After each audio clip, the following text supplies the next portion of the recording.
Assalamualaikum 3 class, how are you?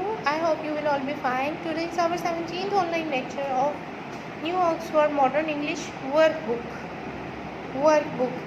Now open your books and go to the page number 9. Page number 9. Okay ji students, आज हम लोगों ने the wooden bowl का workbook का काम करना है। तो हमने जैसे वर्ब के बारे में पहले भी पढ़ा है कि वर्ब हम बोलते हैं एक्शन वर्ड्स को, ठीक है। जो भी काम हम कर रहे होते हैं उसको वर्ब बोलते हैं। और चलें अब पढ़ते हैं। Here are 4 passages from the story. हमने वुडन बाउल स्टोरी पढ़ी थी, उसमें से उन्होंने 4 पैराग्राफ लिए हैं। Some of the verbs are missing. यहाँ पर कुछ वर्ब्स जो हैं वो मिसिंग है। Can you put them in the correct places? क्या आप उनको सही जगहों पर रख सकते हैं? You will have to change the form of verb first, और आपको फॉर्म ऑफ वर्ब भी चेंज करनी होगी accordingly.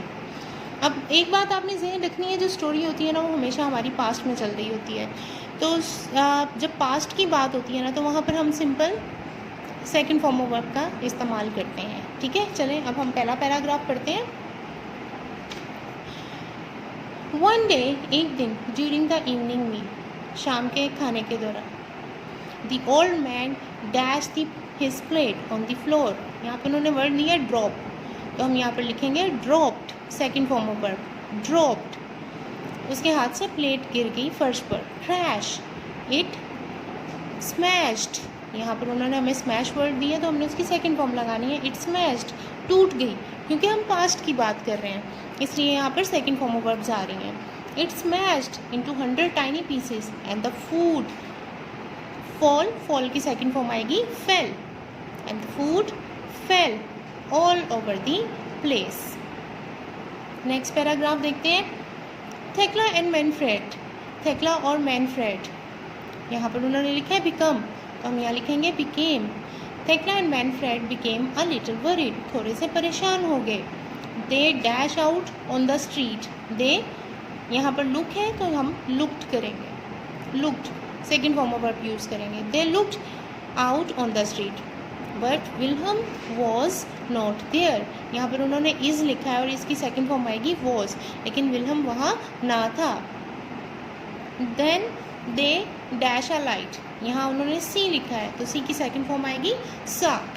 Then they saw a light in the workshop. They went to look, they went to look, यहाँ go लिखा है तो हम गो की सेकंड फॉर्म यूज़ करेंगे वेंट। थर्ड पैराग्राफ है। They dash into the workshop, they stepped, यहाँ पर उन्होंने हमें वर्ड दिया है स्टेप तो हम यहाँ लगाएंगे stepped into the workshop. And dash their son dash on the floor and found, find की सेकंड फॉर्म आएगी found their son sitting on the floor. He was, क्या कर रहा था वो? He was cutting a small block of wood, लकड़ी का एक छोटा सा ब्लॉक काट रहा था, तो वॉज कटिंग आएगा। एंड वर्किंग, और काम कर रहा था, as hard as he could, और सख्त मेहनत कर रहा था, काम कर रहा था जितना वो कर सकता था। अब नेक्स्ट पेज पे आ जाए, पेज नंबर 10। कम, आओ, डिनर इज रेडी, खाना तैयार है, डिनर रात का खाना तैयार है। ये डायलॉग्स आपको याद होंगे, हम एज इट इज़ ही लिख रहे हैं जैसे स्टोरी में यूज़ हुए थे। सेड थेक्ला सॉफ्टली, थेक्ला ने प्यार से कहा, नरम मिजाजी से कहा। एंड शी पुट, पुट की सेकंड थर्ड फॉर्म यही होती है पुट पुट पुट, तो put her arms around the son and 3 of them, go की सेकंड फॉर्म आएगी went, went back to the house, और तीनों घर वापस चले गए। अब नेक्स्ट देखते हैं। आफ्टर दिस, इसके बाद Thekla and Manfred always asked, यहाँ उन्होंने आस्क लिखा है तो हम आस्क सेकंड फॉर्म यूज़ करेंगे, ASKED। Ask the old grandfather to sit with them, to के बाद हम first form of verb use करते हैं इसलिए यहाँ पे फर्स्ट फॉर्म ही आई है, grandfather to sit with them at table. Okay जी, अब हम आगे आ जाते हैं नेक्स्ट पार्ट की तरफ। यहाँ देखें, टॉक अबाउट द पिक्चर्स, इन पिक्चर्स के बारे में बात कीजिए। Name some of the things in the shop, और जो शॉप में कुछ चीज़ें हैं उनके नाम लिखें। कंपेयर देम, इनको कंपेयर भी करना है हमने, ठीक है। आप नेक्स्ट पेज पे आ जाएं। कंपैरिजन उन्होंने हमें दिया है, fill in the blanks. Picture आपके सामने है, आप पिक्चर भी देखते जाइए। Dash has more money than Zeeshan, किसके पास ज़्यादा मनी है? नोमान के पास। आप पिक्चर में देख सकते हैं यहाँ पर नोमान हैज़ मोर मनी है। देखिए उसके पास ज़्यादा पैसे हैं, उसके पास कम है। अब मैं बार बार ये पेज नहीं निकालूंगी, आप अपनी बुक में साथ साथ देखते जाइएगा, ठीक है। Noman has more money than Zeeshan. Noman के पास ज़ीशान से ज़्यादा पैसे हैं। Dash has less money than dash. किसके पास कम मनी है?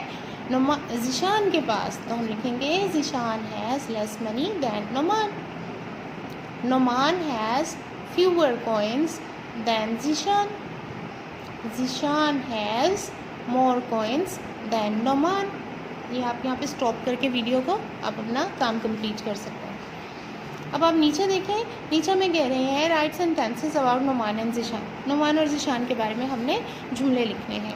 Use more than, less than and fewer than. यहाँ पर हमने मोर दैन, लेस दैन और फ्यूअर दैन का यूज़ करना है। मोर आता है ज़्यादा चीज़ों के लिए, लेस आता है कम चीज़ों के लिए जो अनकाउंटेबल हो, जिन अनकाउंटेबल नाउन के साथ आता है लेस, ठीक है। और फ्यूअर आता है जो चीज़ें कम हो लेकिन काउंटेबल हो।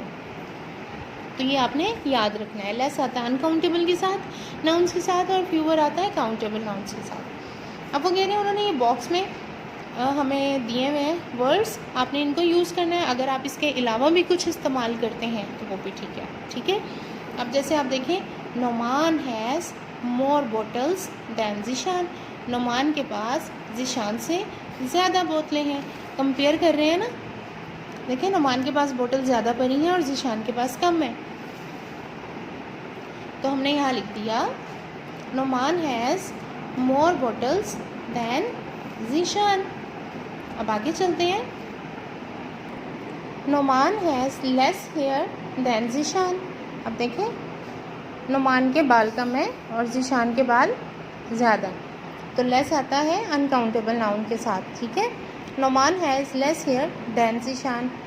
अब इसी तरह बाकी भी आपने ये टेबल कंप्लीट कर लेना। मैंने आपके लिए ऑलरेडी सॉल्व कर दिया है। राइटिंग अपनी साफ़ सुथरी रखिएगा, प्यारा प्यारा लिखिएगा। अपना बहुत सा ख्याल रखें। अल्लाह हाफ़िज़।